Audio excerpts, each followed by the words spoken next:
الحمد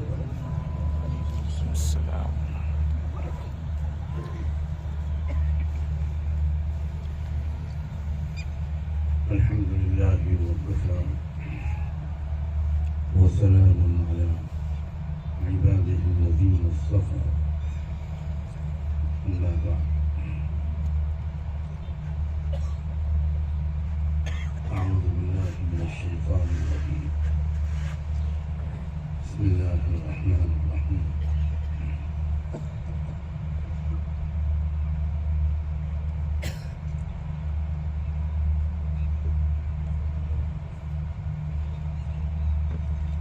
عسى أن تكرهوا شيئا وهو خير لكم وعسى أن تحبوا شيئا وهو شر لكم والله يعلم وأنتم لا تعلمون سبحان ربك رب العزة عما يصفون وسلام على المرسلين والحمد لله رب العالمين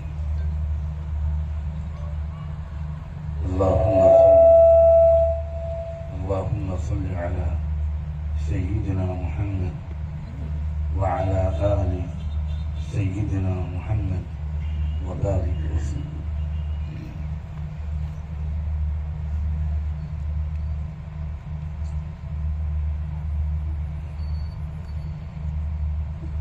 قابل احترام بزرگوں اور بھائیوں،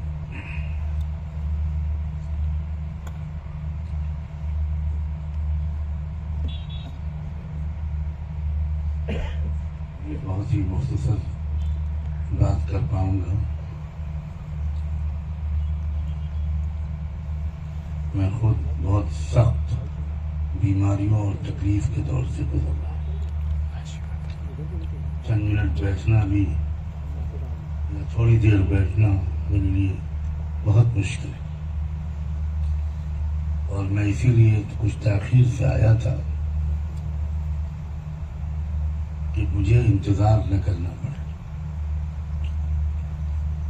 لیکن ہمارے یہاں کی روایات ایسی ہیں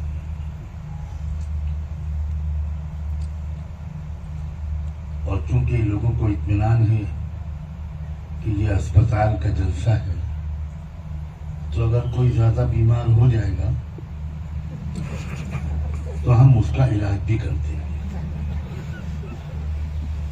اور وَإِذَا مَرِضْتُ میں شاید ان لوگوں نے کچھ تبدیلی کی ہے، وَإِذَا أَمْرَضْنَاكَ فَنَحْنُ نَشْفِيكَ، شاید نیا ایڈیشن اب اس طرح چھپے گا، معاذ اللہ۔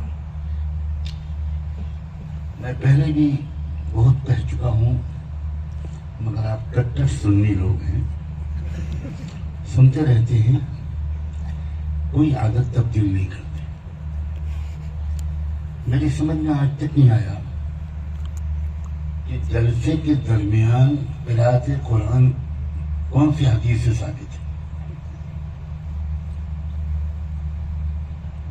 ہو سکتا ہے میرا علم بہت کم ہے، وہ حدیث میں نے نہ پڑھی ہو، یہاں بڑے بڑے علماء بیٹھے ہیں، میری اصلاح کر دیں۔ یہ کب ثابت ہے کہ صحابہ کرام اللہ کے رسول کے سامنے بیٹھے ہوئے ہیں اور حضور کچھ بات فرما رہے ہیں، اور اس کے بعد کہا جائے کہ اب ابی ابن کعب تشریف لائیں اور قرأت قرآن فرمائیں؟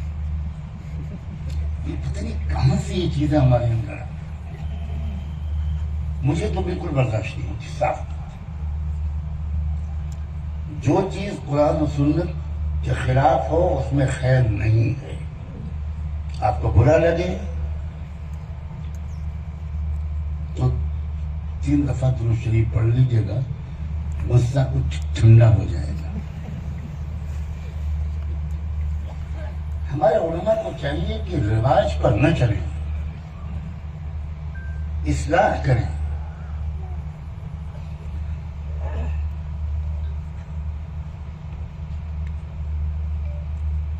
عملی قومیں باتوں میں وقت نہیں ضائع کرتی۔ مجھے ایک جلسہ بتا دیجئے جو RSS نے کیا، ایک جلسہ بتائیے. ہمارے ایک دن کے جلسے پورے ملک میں جو ہوتے ہیں، پورے عالم کی بات نہیں کر رہا ہوں، RSS کے 100 سال کے جلسوں سے زیادہ ہے. کام کرنے والی قومیں کچھ اور ہوتی ہیں، باتیں کرنے والی قومیں کچھ اور ہوتی ہیں، اور ہم دنیا میں سب سے زیادہ باتیں کرنے والی قوم بن چکے ہیں.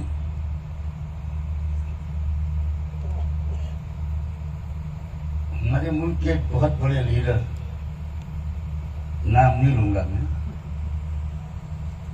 ورنہ ان کی پارٹی کے لوگ ہوں گے تو میری کار میں پنکچر کر دیں گے.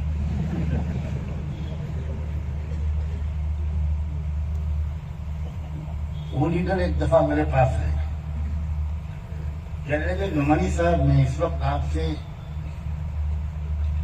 کچھ راشٹری مسائل کے سلسلے میں بات کرنے نہیں آیا، ایک پرسنل ریکویسٹ لے کر آیا. میں حیران رہ گیا کہ وہ بہت بڑے لیڈر اور میں غریب مولوی. میں نے کہا فرمائیے کیا بات ہے؟ کہنے لگے آپ اپنا یا اپنے جیسے کسی کا ایک پھیپڑا مجھے دلوا دیجیے. پھیپڑا سمجھتے ہیں؟ کیا کریں گے آپ اس کا؟ کہنے لگے آپ لوگوں کے پاس جو پھیپڑے ہیں رات رات بھر تقریر کرتے ہیں اور سانس نہیں پھولتی، اور ہم آدھے گھنٹے کی تقریر میں بھاشن کے بعد حالت خراب ہو جاتا. یہ ہے لوگوں کا ہمارے بارے میں تبصرہ. کہتی ہے تجھے خلق خدا غائبانہ کیا. آپ ہمارے جلسوں سے لوگ ڈرتے نہیں ہیں، لوگ مذاق اڑاتے. میں چونکہ سب قوموں سے ملتا ہوں، سب قوموں کے لیڈروں سے میری بہت اچھے تعلقات اور ملاقاتیں رہتی ہیں، اور کبھی کبھی وہ کھل کر بات کرتے ہیں. کہتے ہیں خدا کے لیے اپنی قوم کے لوگوں کو سمجھائیے کہ بولا کم کریں، جلسے کم کیا کریں، زمینی محنتیں بڑھائیں. خدا جانے کب یہ تبدیلی ہمارے اندر آئی.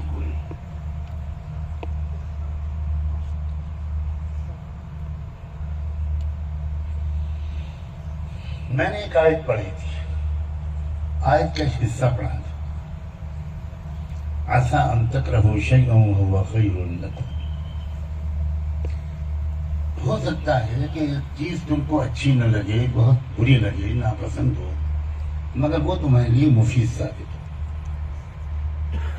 اور یہ بھی ہو سکتا ہے کہ کوئی چیز تم کو بہت اچھی لگے اور وہ تمہارے لیے نقصان دہ اور بری ثابت ہو.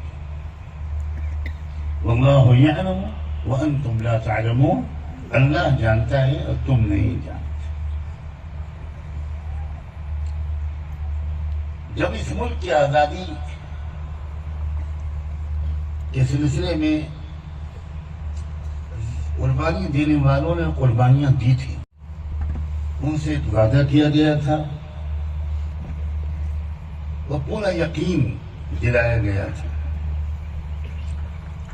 اور وہ وعدہ یہ تھا کہ ہم اس ملک کو ویلفیئر اسٹیٹ بنائیں گے. ویلفیئر اسٹیٹ کا مطلب یہ ہوتا ہے کہ ملک کے تمام شہریوں کی تمام بنیادی ضروریات کی 100% ذمہ داری ملک کو چلانے والی سرکار کی ہوگی.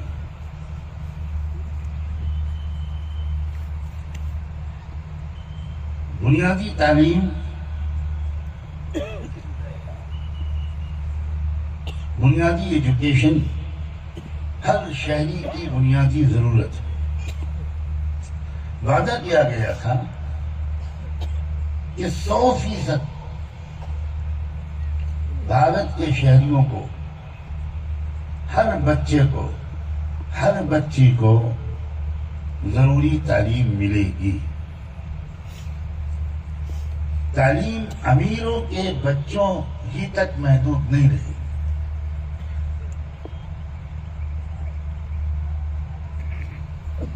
ایک برابری والا سماج ہم قائم کریں گے.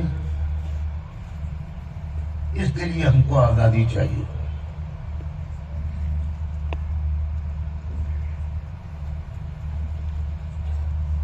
ملک کے تمام شہریوں کو علاج معالجے کی یکساں سہولت حاصل ہو.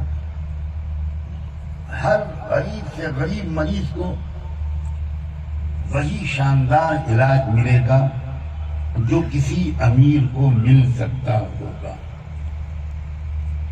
امیر اور غریب کے درمیان، شہری اور دیہاتی کے درمیان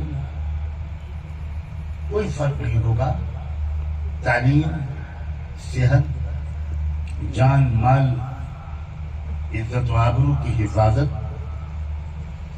یہ بنیادی چیزیں ہیں جن کی سرکار ضمانت لے گی اور سب کو ملے گی. اس بات کو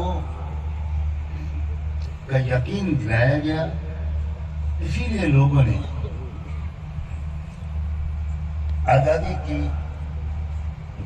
عظیم جدوجہد میں تن من دھن لگا دیا. اور دستور جب بنا ملک کا تو اس میں کچھ رہنما اصول لکھے گئے جس کو دستور کی انگریزی زبان میں ڈائریکٹیو پرنسپلز کہتے ہیں. رہنما اصولوں میں لکھا گیا جب ملک کی معاشی پالیسی ایسی بنائیں گے کہ امیر اور غریب کے درمیان کوئی زیادہ فرق نہ رہے. اس میں لکھا گیا کہ تعلیم اور صحت جیسی بنیادی ضرورتیں بھارت کے ہر ناگرک کو حاصل ہوں گی. جو علاج کی سہولت کسی لکھ پتی کروڑ پتی کو ملے گی، وہی علاج کی سہولت ایک غریب کسان کے بیٹے کو بھی ملے گی. یہ دستور میں لکھا گیا.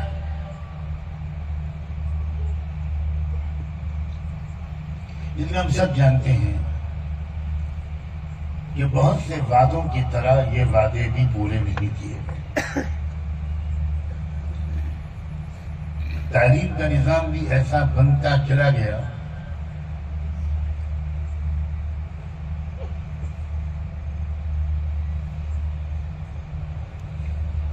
کہ صرف امیروں کے بچوں اور بچیوں کو بہت اعلیٰ تعلیم مل سکتی،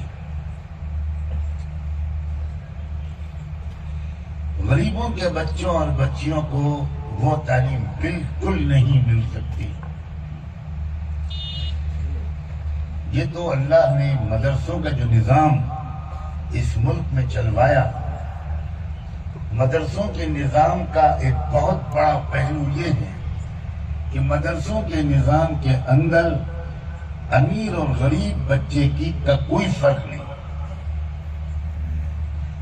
اس فرق کو دستور ہند میں جو بیان کیا گیا تھا، ملک کی سرکاروں نے تو نہیں مٹایا لیکن مدرسوں اور مکتبوں نے مٹا دیا. غریب سے غریب بچہ، غریب سے غریب گھرانے کا طالب علم، وہ قرآن و حدیث کا اور علوم دینیہ کا بہت بڑا ماہر بن کے نکلتا ہے. کبھی زندگی میں مدرسے کی تعلیم کے دوران اس کو ایک دن بھی اپنی غربت کا احساس نہیں ہوتا. اسے اس کا بالکل احساس نہیں ہوتا کہ میرے کلاس کے، میرے درجے کے جو امیر بچے ہیں ان کو کوئی اور تعلیم مل رہی ہے اور مجھے وہ تعلیم نہیں مل پا رہی.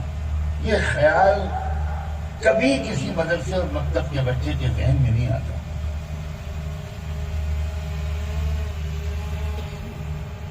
کوئی کہنا چاہے تو کہہ سکتا ہے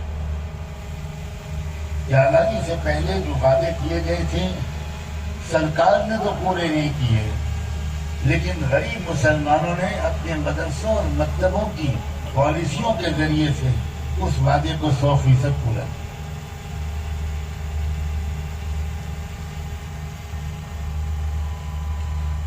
یہ مدرسے سرکار سے ایک پیسہ بھی نہیں لیتے،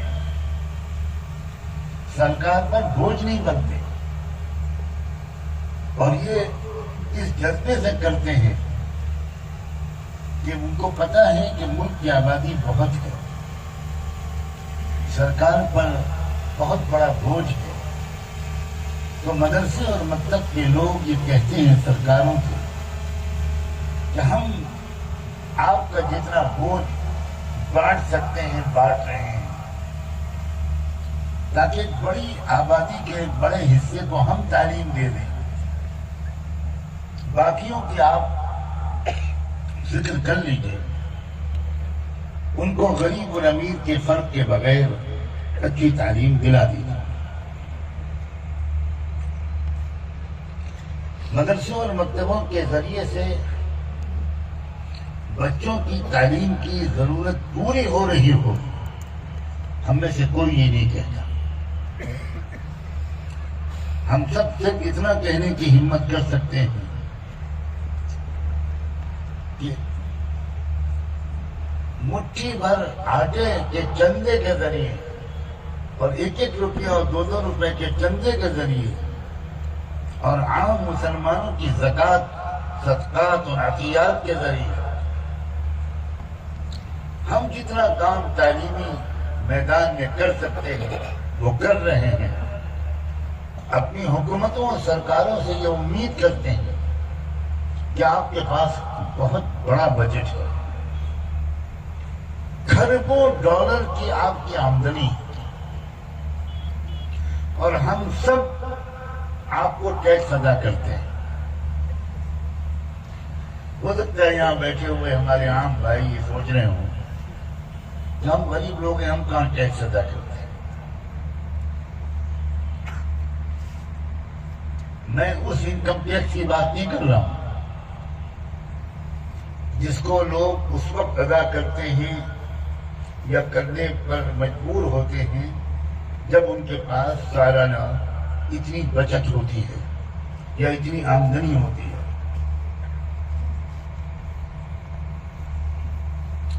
میں اس ٹیکس کی بات نہیں کر رہا ہوں، میں اس ٹیکس کی بات کر رہا ہوں کہ جو آپ جب ماچس کی ڈبیا خریدتے ہیں تو اس کی جو قیمت ادا کرتے ہیں اس میں بھی 2-4 پیسے ٹیکس کے طور پر حکومت کو جاتے ہیں، وہ ماچس بنانے والی کمپنی کو نہیں جاتے۔ آپ ایک جوڑی موزہ خریدتے ہیں، آپ ایک چپل اور جوتے خریدتے ہیں، آپ ایک معمولی سے معمولی چیز خریدتے ہیں، آپ دوا کی 2 گولیاں خریدتے ہیں، اس میں بھی ٹیکس ہوتا ہے، وہ ٹیکس سرکار کو جاتا ہے۔ اس طرح اربوں ڈالر کی سرکار کی آمدنی ہے، اس کے بعد الگ سے جو ٹیکس ہے وہ الگ، انکم ٹیکس الگ، سیل ٹیکس الگ، روڈ ٹیکس الگ، اور اللہ جانے اور کون کون سے ٹیکسز۔ اگر میں زیادہ ٹیکسز گناؤں گا تو کوئی سرکاری آفیسر یہاں بیٹھا ہوگا تو وہ کہے گا کہ اللہ بھلا کرے ایک نیا ٹیکس یاد دلا دیا انہوں نے، یہ تو ہم بھولے گئے تھے۔ جیسے سنا ہے حکیم الامت حضرت اقدس سامدی رحمۃ اللہ علیہ نے رسوم و بدعات سے مسلم معاشرے کو پاک صاف کرنے کے لیے کتاب لکھی اصلاح الرسوم۔ وہ کسی بڑی اماں کے ہاتھ میں لگی، وہ بڑی بھی نے وہ کتاب پڑھی، بڑے دل سے دعا دی اور کہا اللہ اس مولوی کو خوش رکھے، اس نے تو بہت سی وہ رسمیں بتا دی جو ہم کو معلوم ہی نہیں تھی۔ کتاب لکھی گئی تھی رسمیں چھڑانے کے لیے، اور بڑی بھی نے مولوی کو یہ دعا دی کہ کئی رسمیں وہ معلوم ہو گئی اس کتاب کے ذریعے جو نہ ہم کو میکے میں معلوم ہوئی نہ سسرال میں معلوم۔ تو ایسا نہ ہو کہ میں ٹیکسز گراؤں اور اس بڑھیا کی طرح کوئی سرکاری کرمچاری سوچے کہ بھائی یہ تو ٹیکسز ہم جانتے ہی نہیں، اس کو نہیں لینا پڑے گا۔ اتنی آمدنی ہے حکومت کی کہ اگر کرپشن نہ ہو،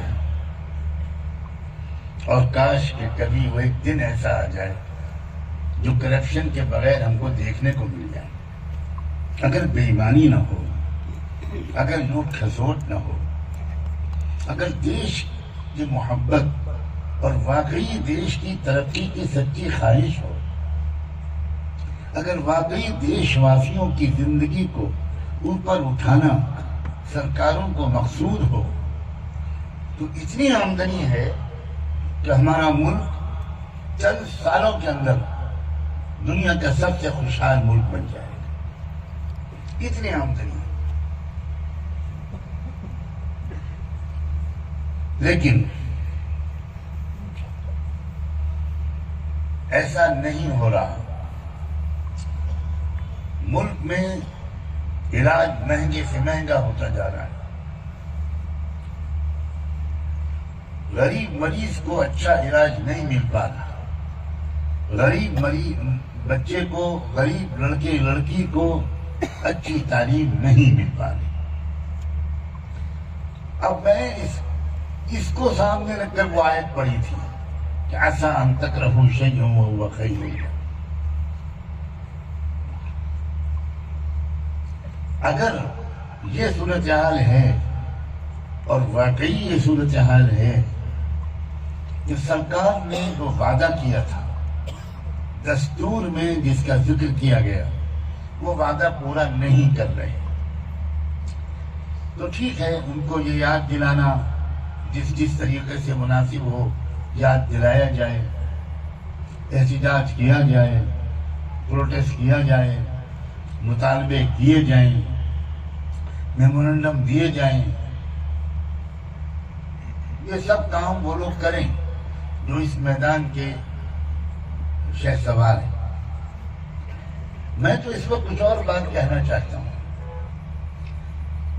سرکاروں کے اس نکمے پن نے، سرکاروں کی اس وعدہ خلافی نے، میرے الفاظ پر غور کیجیے گا، اس نکمے پن نے، اس وعدہ خلافی نے ہمیں اور آپ کو ایک زبردست موقع دے دیا، اور موقع یہ دیا کہ ہم یہ سوچیں کہ ہم رحمت للعالمین کے امتی ہیں۔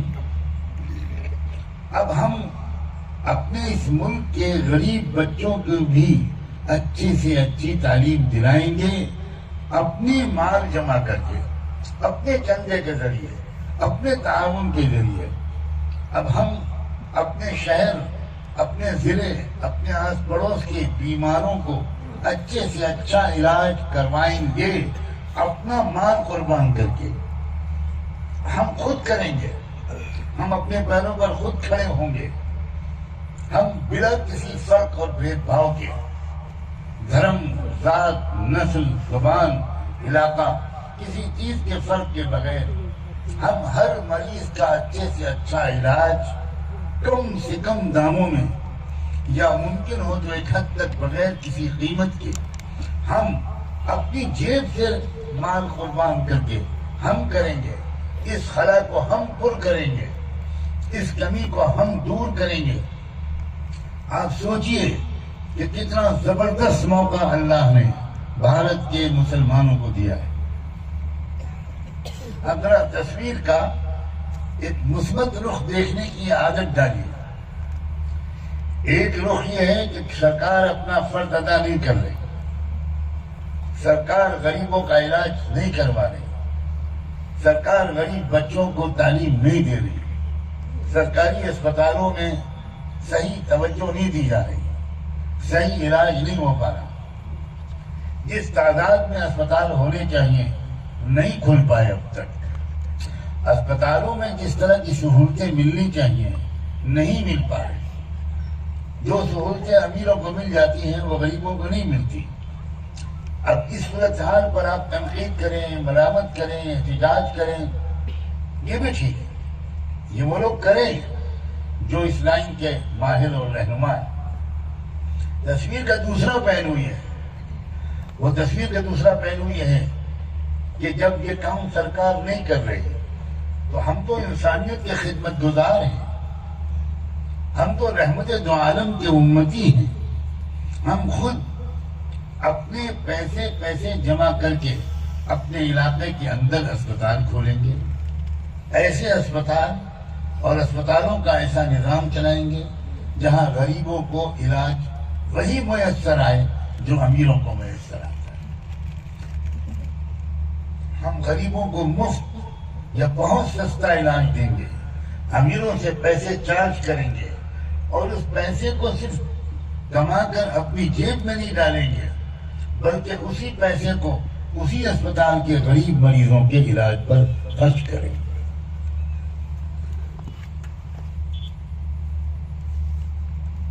ہر نبی کا کام کرنے کا طریقہ الگ ہوتا ہے۔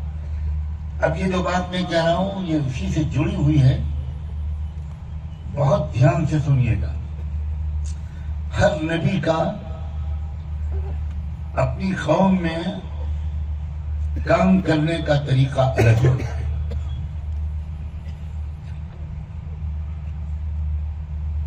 اور اللہ نے اسی لیے تمام منتخب نبیوں کے تجربات، ان کے واقعات اور ان کے نتیجے قرآن میں ہمارے سامنے رکھے اور ان سب کا مجموعہ بنا دیا خاتم النبیین سیدنا محمد الرسول اللہ صلی اللہ علیہ وآلہ وسلم۔ حسن یوسف دم عیسیٰ ید بیضا داری، حسن یوسف دم عیسیٰ ید بیضا داری، آنچ خوباں ہم دارن تو تنہا داری۔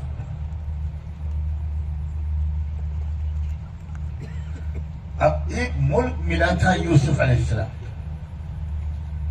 میں ایک نبی کا کام کرنے کا طریقہ اور اس کا نتیجہ سنانا چاہتا ہوں۔ کام کرنے کا صرف ایک ہی طریقہ، نبیوں کا طریقہ نہیں ہوتا۔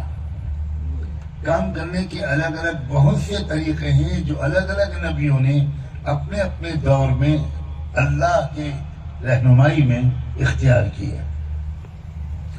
یوسف علیہ السلام کو جو ملک ملا، جو قوم ملی، جو زمانہ ملا، جو دور ملا، وہ دور تھا جس میں کہ وہ ملک ایک بھکمری اور غذائی بحران کے کنارے پہنچ گیا تھا،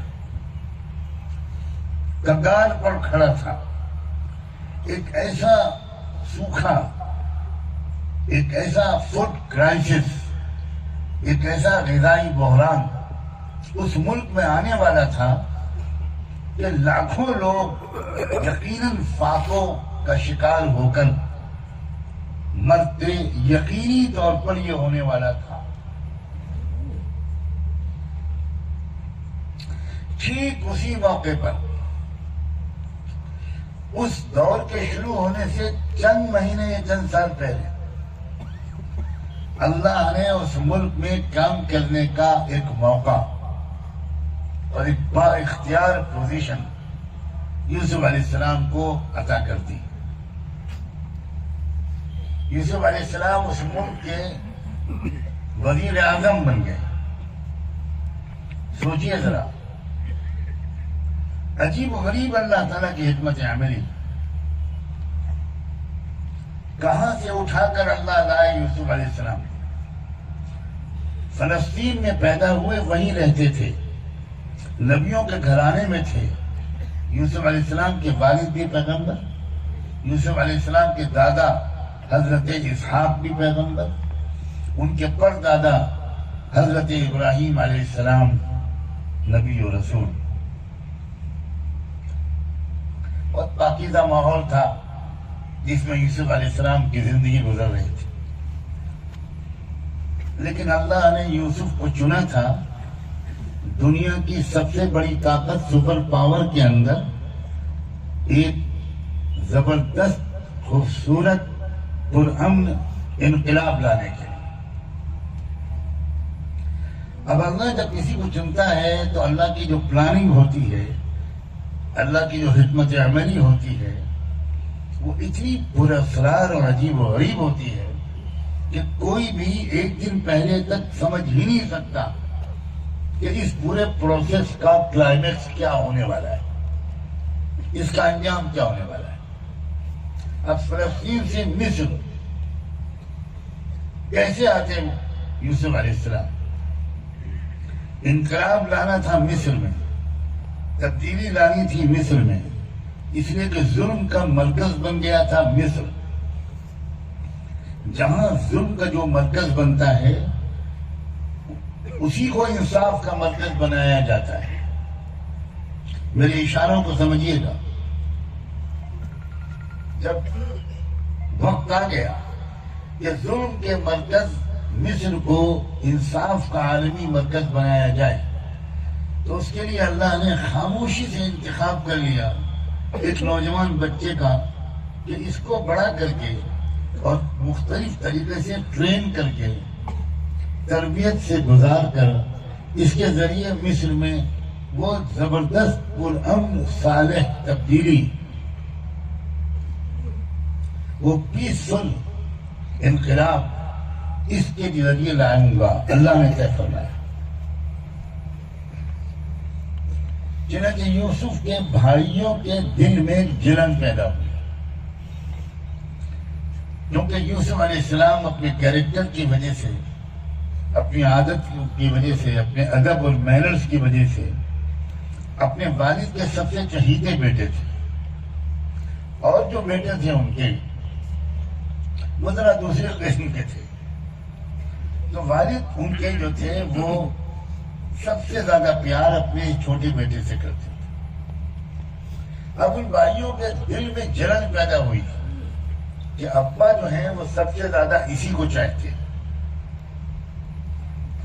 تو انہوں نے آپس میں مشورہ کر کے یہ طے کیا کہ جب تک یہ رہے گا ہماری طرف ابا کی توجہ نہیں ہو پائے گی، اس کو راستے سے ہٹانا پڑے گا۔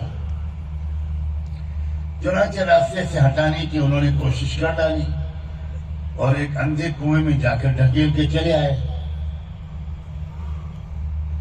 انہیں نہیں خبر تھی کہ یہ جو کچھ وہ کر رہے ہیں اگرچہ گناہ کے طور پر کر رہے ہیں اپنے طور پر، مگر وہ اللہ کی پلاننگ کے تحت ہو رہا ہے۔ اب وہ بچہ کنویں میں ڈال دیا گیا، بڑے اطمینان سے گھر واپس آ گئے کہ خس کم جہاں پر یوسف کی موب لنچنگ کر دی ہم نے، ہو گیا قصہ پار۔ اب کیا ہوا؟ ایک قافلہ گزر رہا تھا مصر کا کاروبار کر کے،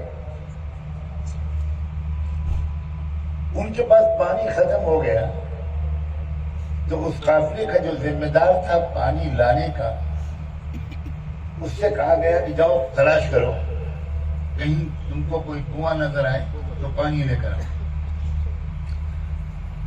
وہ شخص گیا اور ٹھیک اسی کنویں کے پاس پہنچا جس کے اندر پڑے ہوئے تھے یوسف علیہ السلام۔ آگے بڑھنے سے پہلے یہ سوچئے کہ اسی جگہ پر پانی کیوں ختم ہوا؟ یہ اتفاق سے ہوا یا اللہ کی پلاننگ سے ہوا؟ وہیں پانی ختم ہوا، وہیں انہوں نے اپنے آدمی کو بھیجا۔ اب دوسری بات یہ سوچئے کہ وہ اسی کنویں کے پاس کیوں پہنچے؟ اتفاق سے ہو گیا یا اللہ کی پلاننگ سے ہوا؟ اللہ کی کائنات میں کوئی چیز اتفاق سے نہیں ہوتی۔ اب جو پانی تلاش کرتے ہوئے وہاں پہنچے وہ لوگ، اور انہوں نے پانی کے لیے نیچے کنویں میں جھانکا تو پانی کے بجائے ایک بڑا خوبصورت ہونہار نوجوان اندر نظر آیا۔ مارے خوشی کے ان کی تو عجیب حالت ہو گئی۔ یا بشرا ھذا غلام، ارے آگ لینے آئے تھے، پیغمبری مل گئی، پانی لینے آئے تھے، یہ تو بہترین مارے غنیمت مل گیا۔ نکالا انہوں نے یوسف، لے گئی، لے جا کر انہوں نے غلاموں کی منڈی میں اس کو بیچ دیا۔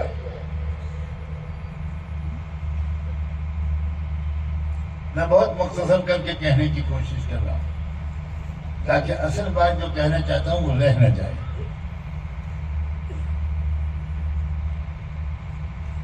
اب جس وقت یہ غلاموں کی منڈی میں خریدار کے انتظار میں بیچارے غلاموں کے ساتھ بیٹھے ہوئے تھے، اسی وقت مصر کے گورنر نے یہ طے کیا کہ بھائی مجھے ایک محل میں ایک بڑے سلیقہ مند خدمت گزار کی ضرورت ہے. میں خود جاتا ہوں مارکیٹ اور میں بازار جا کر کسی اچھے سے نوکر کو، خدمت گزار کو چھانٹ کر لے کر آؤں گا. کبھی آپ نے سنا ہے کہ بادشاہ یا وزیر اعظم بازار میں خریداری کے لیے خود جاتا ہوں؟ مگر یہ جو ہو رہا ہے وہ اللہ کی پلاننگ سے ہو رہا ہے. آج بھی جو ہو رہا ہے وہ اللہ کی پلاننگ سے ہو رہا ہے. میری اصل منشا کو سمجھتے رہنا. خالی مصر و فلسطین میں گھومتے مت رہو، بار بار بیچ میں احمد آباد بھی آؤ، پٹن شریف بھی آؤ، گجرات شریف بھی آؤ. لانا مجھ کو یہی ہے. مصر سے بہت جلدی واپس آئیں گے ہم اپنے بھارت میں.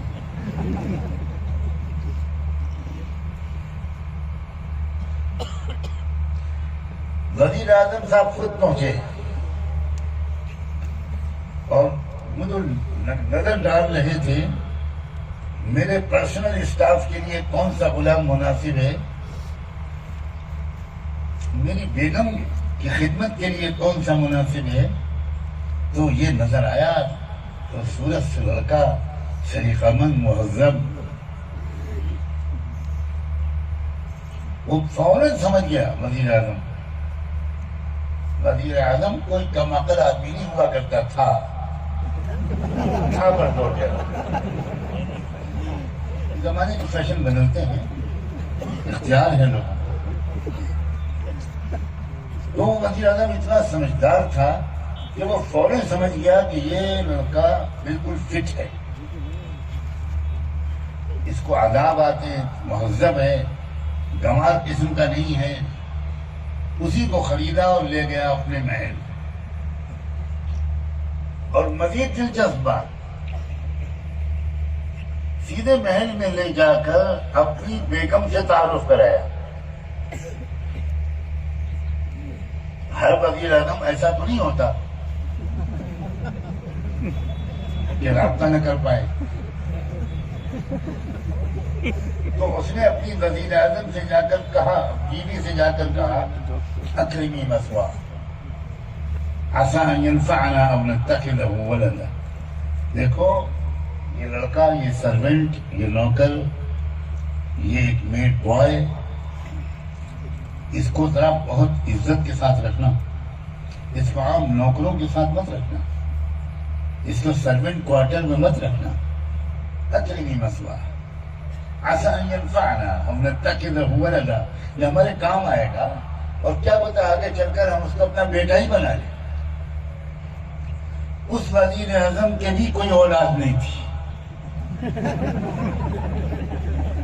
پتہ نہیں یہ وزیر اعظموں کی قسمت ایسی کیوں ہوتی ہے. ہم سمجھتے تھے یہ بعد کے دور کا رواج ہے، لیکن قرآن کی گواہی ہے کہ نہیں پہلے سے چلا. اللہ تمہیں کبھی وزیر اعظم نہ بنا، خود ہمیں نہیں کہہ رہا. اتنے سمجھدار لوگ ہیں کہ اس دعا پر ایک نے بھی آمین نہیں کی. لگتا ہے سب کی تمنا ہے 24 گھنٹے کے لیے بن جائے.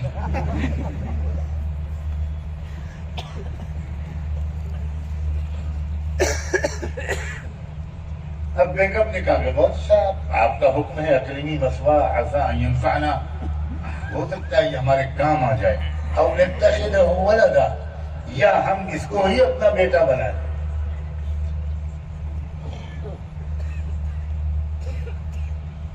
یہ جو کچھ ہو رہا ہے وہ اللہ تعالیٰ کی تقدیر کے نتیجے میں ہو رہا ہے. یہ میں سمجھانا چاہ رہا ہوں، اللہ کسی شور مچائے بغیر پردے کے پیچھے سے اپنا کام کرتا رہتا ہے. آج بھی کر رہا ہے۔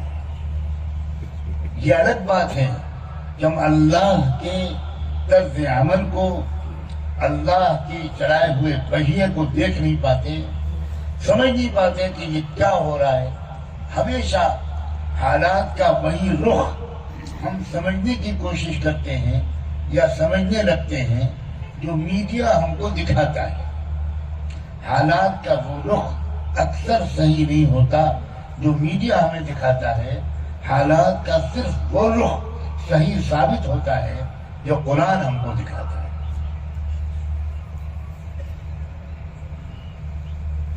اب بیگم صاحب اس نوجوان لڑکے پر دیوانی ہو گئی اور طرح طرح سے اس کو برائی میں پھنسانے کی کوشش کرنے لگی۔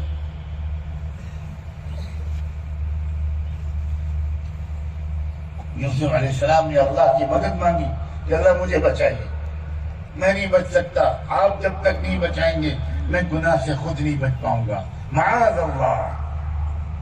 انہوں نے اللہ سے پناہ مانگی، اللہ سے مدد مانگی۔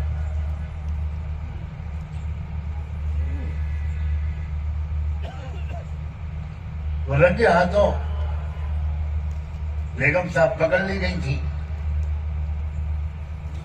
اور یہ بات ثابت ہو گئی تھی کہ یوسف نے کوئی چھیڑچھاڑ نہیں کی تھی، ساری شرارت خود بیگم صاحب کی تھی، اور یہ خبر پھیل گئی عورتوں کے ذریعے۔ اسی لیے تجربے کاروں کا کہنا ہے کہ جس خبر کو پھیلانا ہو آپ خود ہی سمجھ گئے تو میں جملہ پورا کیوں کروں۔ اور ساتھ میں یہ بھی عورتوں سے کہہ دینا چاہیے کہ یہ کسی کو بتانا مت۔ تو وہ عورت اپنی سہیلی سے یہی کہہ کے بتائے گی کہ تم میری ڈیئرسٹ فرینڈ ہو، بیسٹ فرینڈ ہو، اس لیے میں تم کو بتا رہی ہوں، کسی اور کو مت بتا۔ عورتوں کے ذریعے یہ خبر ملک میں پھیل گئی، قرآن کہہ رہا ہے۔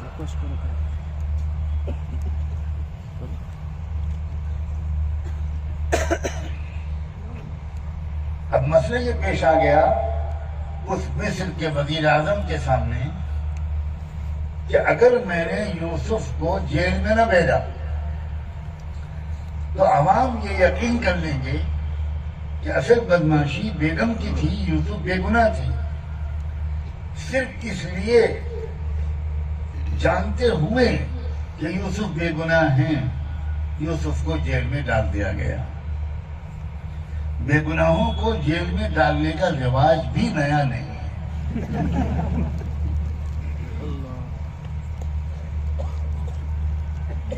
تاریخ اپنے آپ کو دہراتی رہتی ہے۔ اب یوسف جیل میں ٹھوس دیے گئے۔ اللہ کے ہر فیصلے کے پیچھے حکمتیں ہوتی ہیں۔ کیوں جیل میں بھیجے گئے؟ سب سے پہلے کنویں میں کیوں ڈالے گئے؟ کیا اللہ بچا نہیں سکتا تھا؟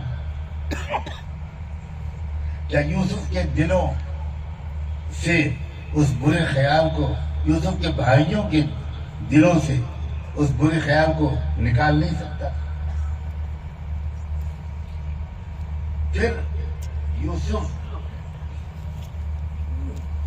کنویں سے نکل کر بیچے کیوں گئے غلاموں کی طرح؟ کیوں بکنے دیا اللہ نے؟ اور پھر وہ مصر کے گورنر کے گھر میں کیوں گئے؟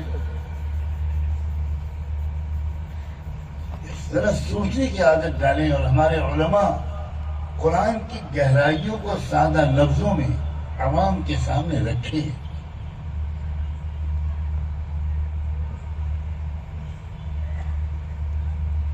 بات یہ ہے کہ یوسف علیہ السلام سے ایک ملک میں بہت بڑا انقلاب برپا کروانا تھا۔ اس کو ذرا غور سے سنو۔ میں دیکھ رہا ہوں کہ آپ میں سے اکثر نوجوانوں بہت بڑا انقلاب، یوسف علیہ السلام سے بہت بڑا پریورتن، بہت بڑی تبدیلی اس ملک میں لانا اللہ طے کر چکا تھا۔ ایک ایسی تبدیلی جس سے سارے دیش واسیوں کو سکون ملے، امن ملے، انصاف ملے، شانتی ملے، غذا ملے، پانی ملے، دوا ملے. ایک ایسا انقلاب جو رہبر لا سکتا ہے، جو لیڈر ایسا انقلاب لا سکتا ہے، اس کو کئی طرح کے حالات سے گزرا ہوا ہونا چاہیے، اس کو بہت تربیت یافتہ ہونا چاہیے. یوسف علیہ السلام پل رہے تھے پیغمبروں کے گھر میں، پیغمبروں کے خاندان میں. انہیں کیا معلوم کہ سماج میں کتنی برائیاں پھیلی ہوئی ہیں. اب یوسف علیہ السلام کو اللہ نے شروع سے وہ تربیت دلوانے کا فیصلہ فرمایا اور وہاں سے نکلوا کر ان کو کنویں میں ڈلوایا. وہ عزت کی زندگی گزارتے تھے، سکون کی زندگی گزارتے تھے، شہزادوں کی طرح زندگی گزارتے تھے.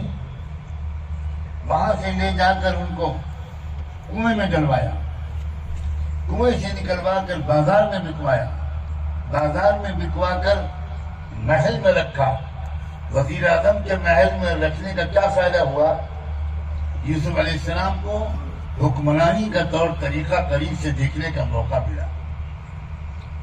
حکومت چلانا کیسے ہوتا ہے، حکام مہمانوں کا استقبال کیسے کرتے ہیں، حکام معاہدے کیسے کرتے ہیں، حکام دوسرے ملکوں کے یا شہروں کے ذمہ داروں سے باتیں کیسے کرتے ہیں، یہ سب قریب سے رہ کر یوسف علیہ السلام کو دیکھنے کا موقع ملا.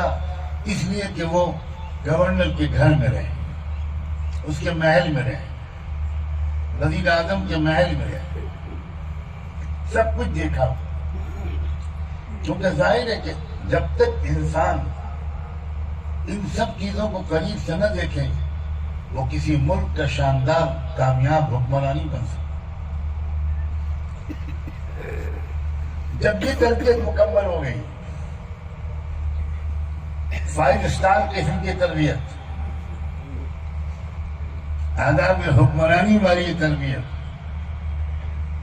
تب دوسری تربیت کی ضرورت تھی کہ اگر یہ سیدھے اس حکومتی محل سے نکل کر حکمراں بن جائیں گے تو یہ تو سماج کو جانتے ہی نہیں. سماج میں کرمنل کتنے ہیں، مجرم کتنے ہیں، چور ڈاکو کتنے ہیں، جھوٹ بولنے والے کتنے ہیں، عزتیں لوٹنے والے کتنے ہیں. سماج کی جو اچھی خاصی بڑی آبادی ہے وہ کس کیریکٹر کی ہے. تو تربیت کا دوسرا پہلو مکمل کرنے کے لیے اللہ نے یہ فیصلہ فرمایا کہ اس تربیت کے لیے 3 چلے کافی نہیں ہیں. اس تربیت کے لیے 8-9 سال جیل میں رکھنا پڑے. جیل میں جو لوگ بھیجے جا رہے ہیں ہو سکتا ہے وہ اللہ کی مصلحت کے تحت تربیت دلوانے کے لیے بھیجے جا رہے ہوں. یہ سن کر لوگ ڈر گئے. میں تشکیل نہیں کروں گا آپ کی کون تیار ہے جیل جانے کے لیے، لیکن تشکیل کی ضرورت بھی نہیں ہے. نام تو کہیں اور لکھے جاتے ہیں اور بڑے خوش نصیب ہوتے ہیں وہ لوگ کہ تمام تر بے گناہی اور ملک کی خیر خواہی کے باوجود جھوٹے الزامات کے تحت یوسف علیہ السلام کی طرح تربیت کے مقصد سے جیل میں بھیجے جاتے ہیں.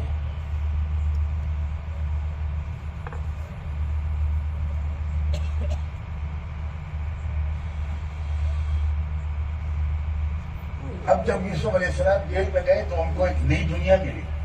وہ دنیا ان کو اپنے فلسطین میں بزرگوں کے گھرانے میں اور ماحول میں نہیں ملی تھی. وہ دنیا ان کو مصر کے گورنر کے محل میں نہیں ملی. اب اس دنیا کو دیکھنا بھی ضروری تھا. ان کو سماج کو سدھارنا تھا، ان کو سماج کے مسائل کی تہ میں جانا تھا. اور انہوں نے جیل میں رہ کر اتنی گہرائی کے ساتھ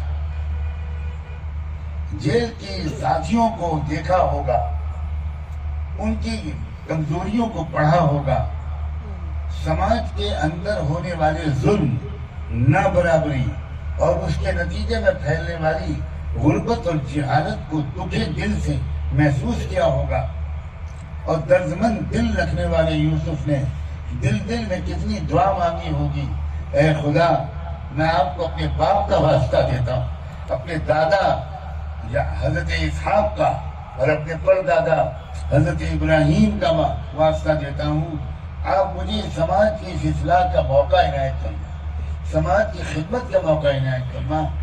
دونوں طرح کی تربیتوں کو دینے کے بعد تب اللہ تعالیٰ نے ان کو اب دل سے نکالنا اور نکال کر سماج کی خدمت کا ایک موقع دینے کا فیصلہ فرمایا۔ اور کیسے؟ وہ بھی عجیب ہو گئی۔ بادشاہ نے خواب دیکھا، وزیر اعظم کا تذکرہ نہیں کرتا ہوں، لوگوں کے ذہن پر وزیر اعظم سوار ہوتے ہیں، لیکن یہاں میں تذکرہ کر رہا ہوں بادشاہ کا۔ اور بادشاہ نے خواب دیکھا، اس نے بڑے بڑے پنڈتوں کو بلا کر اس خواب کی تعبیر پوچھی، مگر کوئی بتا نہ سکا، اور یہی کہہ کے ٹالنے کی کوشش کی کہ حضور کچھ پیٹ خراب ہوگا، جہاں بنا آپ کا جب پیٹ خراب ہوتا ہے تو الٹے سیدھے خواب دکھائی پڑتے ہیں، اضغاث و احلام وما نحن بتأویل الاحلام بعالمین، یہ کوئی بامقصد معنی خیز قسم کا خواب نہیں ہے، یہ الٹا سیدھا خواب ہے۔ بہت سے لوگ ہمارے بزرگوں کو بھی خواب آ کر سناتے ہیں، وہ ہر جمعرات کو ایک خواب دیکھتے ہیں اور نیت کر کے لیٹتے ہیں کہ نیت کرتا ہوں میں ایک نیا جھوٹا خواب دیکھوں، اور اکثر جب مجھے کوئی ایسا خواب سناتا ہے تو میں کہتا ہوں بھائی خمیر جوالش جالینوس صبح شام کھایا کرو اور مقوی معدے کا استعمال کرو، گیسز بہت چڑھ رہے ہیں دماغ۔ ہر شخص کو خواب دکھ رہا ہے، کوئی امام مہدی کو دیکھ رہا ہے، کوئی پتہ نہیں کس کو دیکھ رہا ہے، نماز کا پتہ نہیں ہے اور امام مہدی سے مسافہ ہو رہا ہے۔ ارے اپنی بیوی کے سوا کسی اور کو بیوقوف بنانے کی غلطی مت کیا کرو، اس کو تو تم روز بیوقوف بناتے ہو بیچاری، اسی لیے عورتوں کا یہاں انتظام بھی نہیں کیا گیا۔ بہت سمجھدار ہیں منتظمین، وہ جانتے ہیں کہ یہ خبر لے گا اور یہ عورتوں کا بہت بڑا وکیل و ترجمان ہے، تو سب کو بس سب کا کچا چٹا کھول دے گا۔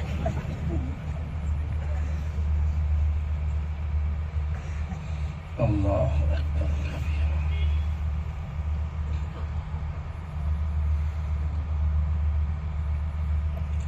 خواب تو دیکھا تو کوئی تعبیر بتا ہی نہیں سکا۔ جیل میں ایک شخص تھا یوسف علیہ السلام کا ساتھی، اس کو خواب کی تعبیر بتائی تھی اور اس کے ایک ساتھی کے خواب کی بھی تعبیر بتائی تھی یوسف علیہ السلام نے، جو بالکل سچ ثابت ہوئی۔ اس کو یاد آیا جب بادشاہ سلامت کو پریشان دیکھا، اور اس نے بادشاہ سے کہا کہ جیل میں ایک شخص ہے، بڑی زبردست خواب کی تعبیر کا ماہر ہے، بڑا پاک دامن شخص ہے، الصدیق، آپ مجھے اس کے پاس بھیج دیجئے جیل میں، میں آپ کے خواب کی تعبیر جہاں پناہ میں اس سے پوچھ کر آؤں تو وہ بالکل صحیح تعبیر بتائے گا۔ بادشاہ نے فوراً بھجوایا اور بڑے سرکاری اعزاز کے ساتھ وہ شخص گیا اور یوسف علیہ السلام سے جا کر بادشاہ کے خواب کی تعبیر پوچھی۔ تو یوسف علیہ السلام نے جواب میں کہا کہ دیکھو تعبیر یہ ہے کہ آنے والے 7 سال جو ہوں گے اس میں بارش ہوگی، اچھی پیداوار ہوگی، اور اس کے بعد جو اگلے 7 سال ہوں گے اس میں بالکل بارش نہیں ہوگی اور سوکھا پڑے گا۔ اس لیے اگر 7 سال میں جو اناج پیدا ہوگا اگر اس پلاننگ کے ساتھ اس کو خرچ کیا گیا تو 14 سال تک وہ کام آ جائے گا، اور اگر وہ بغیر کسی پلاننگ کے خرچ کیا گیا تو 7 سال کا غلہ ختم ہو جانے کے بعد اگلے 7 سال قوم میں لاکھوں لوگ بھوکے مر جائیں گے۔ بس بادشاہ سلامت کو یہ بتا دینا کہ ان کے خواب کی تعبیر یہ ہے.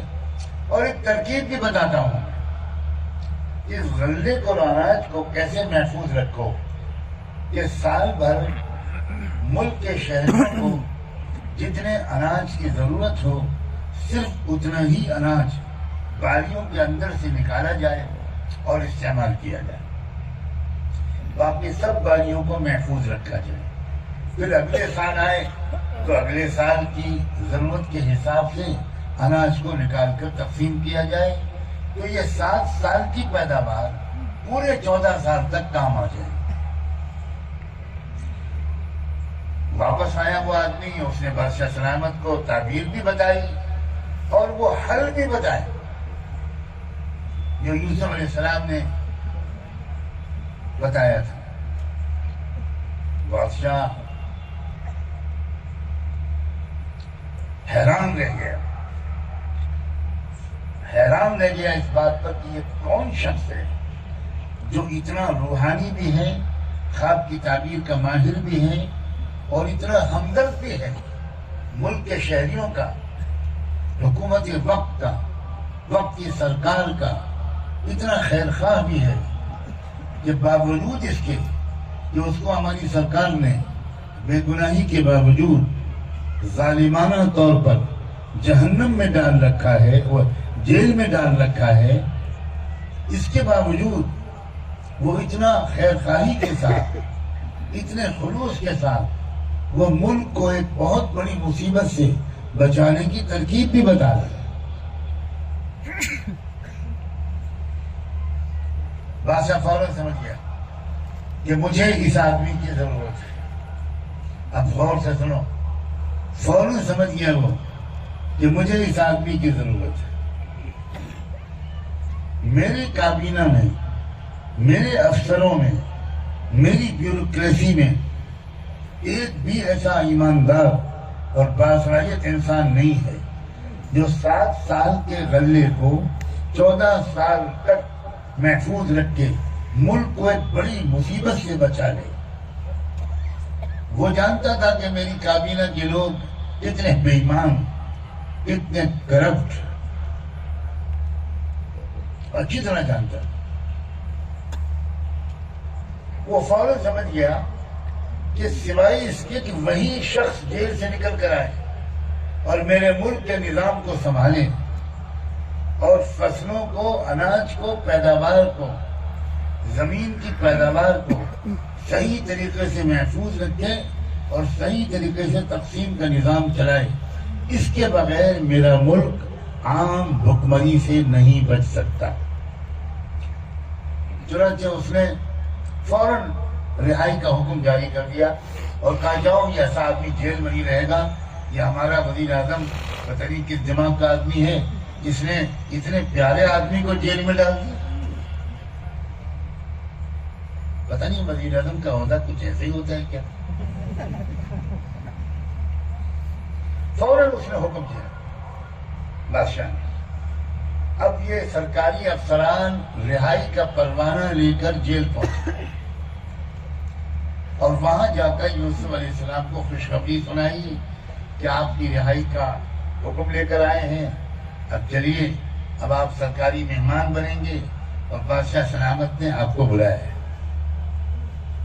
یوسف علیہ السلام نے کہا کہ نہیں, میں اس طرح جیل سے نہیں نکلوں گا, مجھے جینا نہیں ہے, بندے احسان ہو کر مجھ پر جو الزام لگایا گیا تھا اس کی تحقیق کی جائے, مقدمہ چلایا جائے, جب میں بے گناہ ثابت ہو جاؤں عدالت سے تب میں نکلوں گا, ایسے ہی نکلوں گا. بادشاہ کو یہ خبر ملی, بادشاہ اور حیران. بادشاہ نے کہا کہ بس ملک کی عدالتوں کے نظام میں جانتا ہوں, دادا پر مقدمہ چلتا ہے, پر پوتے کے زمانے میں فیصلہ ہوتا ہے, یہ طریقہ غلط ہے. تو بادشاہ نے کہا کہ میں خود عدالت طلب کرتا ہوں. مقدمے کے سارے فریقوں کو بادشاہ نے اپنے محل میں طلب کر لیا, خود جج بن کر بیٹھا. اب جو فریق تھے اس میں سب سے پہلے شہر کی بیگمات جنہوں نے پروپیگنڈا کیا تھا یوسف علیہ السلام کی گنہگاری کا، ملک معظمہ یہ وزیر اعظم کی بیوی کی خوشامد میں، تو سب سے پہلے ان بیگمات کو طلب کیا بادشاہ نے۔ یہ سب قرآن میں ہے، میں کوئی بات تاریخ کی روایات سے نہیں بیان کر رہا ہوں۔ بادشاہ نے ان بیگمات شہر کو طلب کر لیا اور ان سے پہلے پوچھا، اب بتاؤ اس معاملے میں تمہارا کیا کہنا ہے؟ یوسف گنہگار تھا یا وزیر اعظم کی بیوی گنہگار تھی؟ تو بیگمات نے فوراً اقبال جرم کر لیا اور یہ کہہ دیا کہ بالکل یوسف بے گناہ تھے، یوسف بے گناہ ہیں، ہم نے جو کچھ کہا تھا وہ بالکل غلط تھا، ہم معافی چاہتے ہیں۔ اقبال جرم بھی کیا، معافی کی درخواست بھی کی۔ اب ایک طرف کو کھڑی ہو جاؤ، اب دوسرا فریق وزیر اعظم کی بیوی، اس کو بادشاہ نے طلب کیا اور وزیر اعظم کی بیوی سے برسر عدالت پوچھا، اب تم اپنا اسٹیٹمنٹ دو، کیا کہتی ہو تم؟ یوسف نے تم کو بہکایا پھسلایا تھا یا یہ تمہاری حرکت تھی؟ تو بیوی نے صاف صاف کہا، بالکل صاف لفظوں میں اپنے جرم کا اقبال کیا، انا راودته عن نفسی الان حصل الحق انا راودته عن نفسی۔ بادشاہ سلامت، میں اقبال جرم کرتی ہوں، میں نے یوسف کو گندے کام میں پھنسانے کی کوشش کی تھی، یوسف بالکل پاک دامن۔ وہ بھی گواہی ہو گئی، وہ بھی الگ کھڑی ہو گئی۔ اب باری تھی یوسف علیہ السلام کی۔ بادشاہ نے یوسف علیہ السلام سے پوچھا کہ اب بتاؤ تمہارا کیا کہنا ہے؟ اللہ اکبر! اس وقت یوسف علیہ السلام نے جو بیان دیا ہے بادشاہ کے محل میں، بادشاہ کی عدالت میں، قرآن نے اس کو کوٹ کیا ہے، ذَلِكَ لِيَعْلَمَ أَنِّي لَمْ أَخُنْهُ بِالْغَيْبِ وَأَنَّ اللَّهَ لَا يَهْدِي كَيْدَ الْخَائِنِينَ وَمَا أُبَرِّئُ نَفْسِي إِنَّ النَّفْسَ لَأَمَّارَةٌ بِالسُّوءِ إِلَّا مَا رَحِمَ رَبِّي۔ بادشاہ سلامت، سب سے پہلے تو میں یہ کہتا ہوں کہ یہ جو میں نے گزارش کی تھی اور اصرار کیا تھا کہ میں اپنے اوپر لگائے گئے الزام کی تحقیق کے بغیر جیل سے نہیں نکلوں گا، وہ اس لیے میں نے یہ اصرار کیا تھا تاکہ سب کو یہ بات اور خاص طور پر وزیر اعظم کو معلوم ہو جائے کہ میں نے ان کی امانت میں کوئی خیانت نہیں کی، اور یہ بات بھی سب لوگ سمجھ لیں اور دیکھ لیں اور جان لیں کہ اللہ تعالیٰ سازشوں کو ناکام کر کے رہتا ہے، کامیاب نہیں ہونے دیتا۔ وَأَنَّ اللَّهَ لَا يَهْدِي كَيْدَ الْخَائِنِينَ وَمَا أُبَرِّئُ نَفْسِي۔ بادشاہ سلامت، یہ جو میں بچ گیا گناہ سے، بدکاری سے، یہ میرا کمال نہیں ہے، یہ میرے رب کا کمال ہے۔ میرے رب نے مجھے بچا لیا، میرے رب نے مجھ پر رحم فرما دیا، میں بچ گیا۔ تب بادشاہ نے کہا یوسف سے، تمہاری بے گناہی ثابت ہو گئی، اور بیگمات سے کہا، وزیر اعظم کی بیوی سے کہا کہ تمہارا جرم ثابت ہو گیا۔ اب یوسف علیہ السلام سے کہا دو راستے ہیں، اگر آپ معاف کر دو گے تو یہ مسئلہ آپ کا ہے، اب معاف کر دو، اگر آپ معاف نہیں کرنا چاہتے تو ہم ان کو سخت سزا دیں گے۔ یوسف علیہ السلام نے صاف عرض کر دیا کہ مجھے بالکل سزا نہیں دلوانی، مجھے کسی کو شرمندہ نہیں کرنا، مجھے کسی کو تکلیف نہیں پہنچانی، آپ سب کو معاف کرتا ہوں۔ اس طرح اب جب یہ کردار سامنے آیا تب بادشاہ سلامت اندر گئے اپنے محل کے اندرونی کمرے میں، جس میں وہ کسی اہم ترین مہمان سے تنہائی میں بات کرتے تھے۔ وہاں پہنچ کر انہوں نے پیغام بھجوایا، ائتونی بہ، یوسف کو میرے پاس لے کر آؤ، تنہائی میں اس سے بات کروں گا۔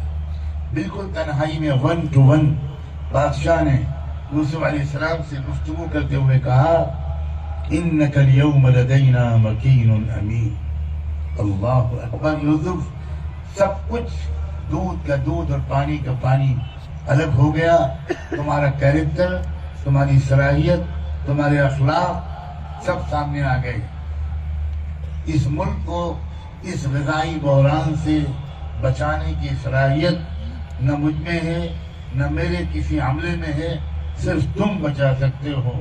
اس لیے آج سے میں اس ملک کی حکومت تمہارے حوالے کرتا ہوں. صرف سکے پر میرا نام رہے گا، مہر میرے نام کی لگے گی، لیکن پورا اختیار تم کو ہے. تم اس ملک کو بچا سکتے ہو. یوسف علیہ السلام نے جواب میں کہا اجعلنی علی خزائن الارض انی حفیظ علیم.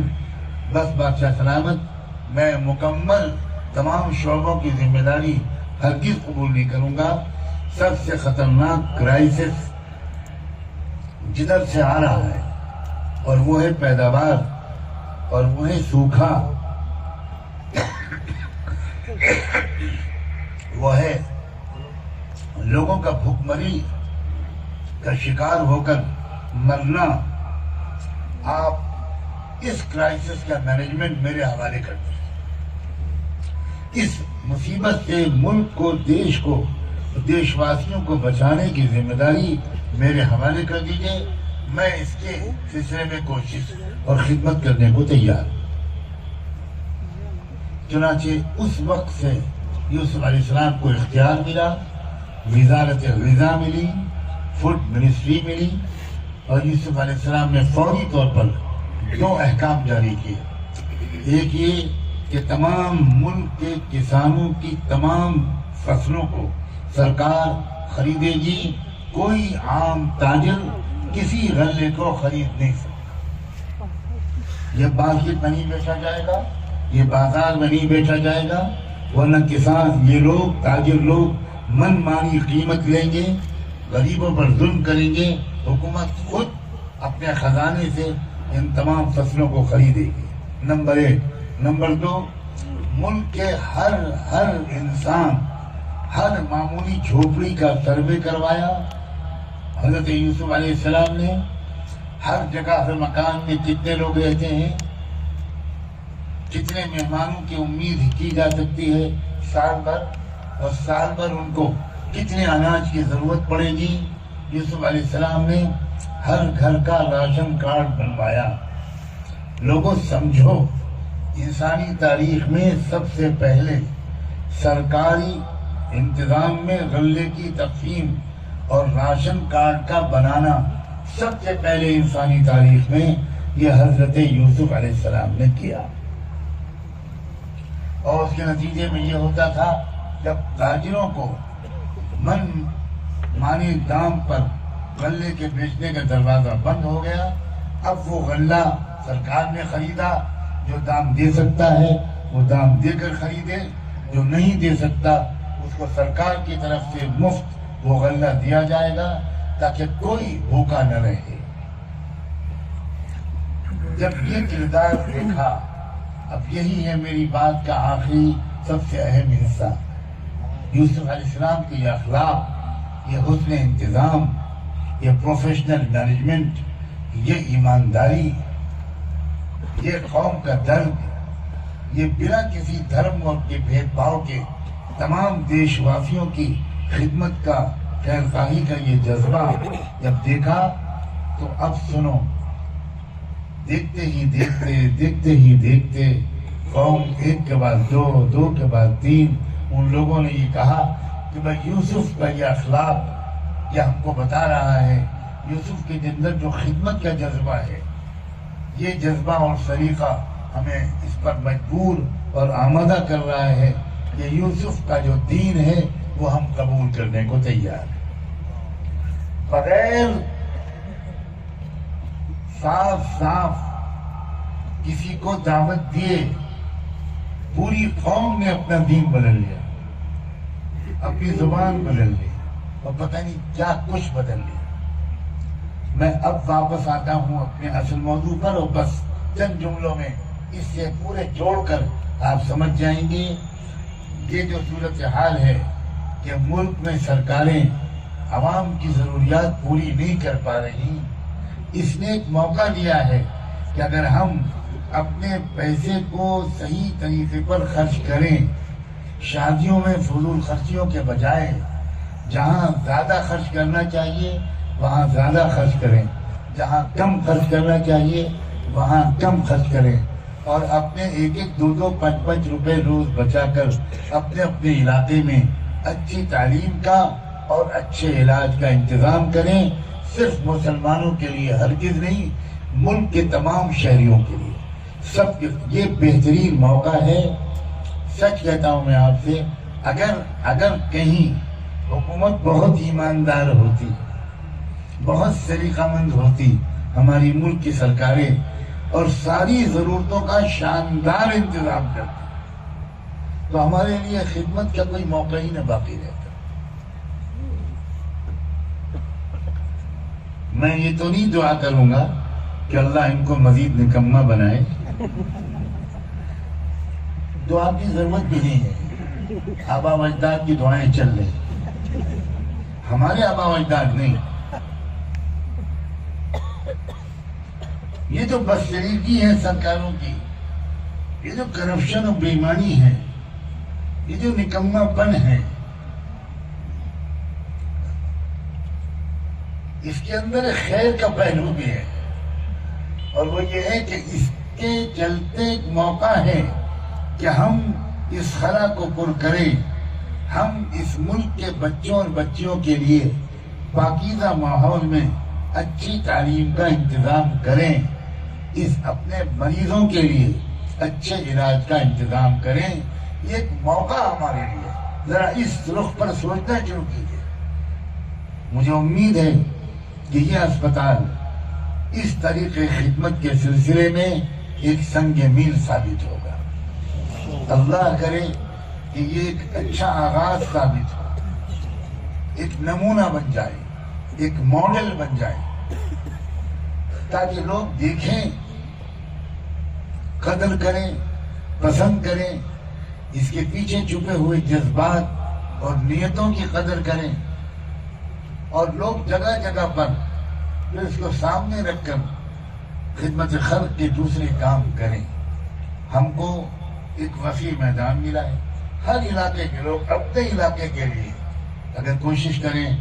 مجھے کتنی خوشی ہوئی یہ بات سن کے، اتنا بڑا زمین کا پلاٹ کسی اللہ کے بندے نے اس کار خیر کے لیے بغیر کوئی قیمت لیے پیش کر دیا۔ اللہ بہت جزائے خیر دے، برکتوں سے نوازے، اس کا چپا چپا صحیح استعمال ہو، صحیح استعمال کی توفیق ملے، بڑی ایمانداری کے ساتھ بھی اور بڑی فنی مہارت کے ساتھ بھی، اور بہت انسان دوستی کے ساتھ خدمت کے جذبے سے یہاں علاج ہو، جو یہاں سے آ جائے گن گاتا ہوا جائے، صحت کا تحفہ لے کر جائے، خوشیاں لے کر جائے، اچھی یادیں لے کر جائے۔ یہ ہمارا فرض ہے، کسی پر کوئی احسان نہیں، بلکہ بحیثیت مسلمان امت محمدیہ کے ایک فرد ہونے کی حیثیت سے یہ ہم سب کا فرض ہے۔ بس اپنے مال کے خرچ کی ترتیب درست کریں۔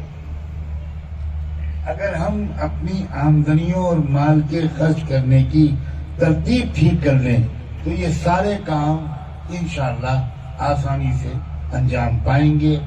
دل و جان سے دعا ہے اللہ تبارک و تعالی آپ سب کی کوششوں کو، دعاؤں کو، تعاون کو اور جمع ہونے کو بے حد قبول فرمائے۔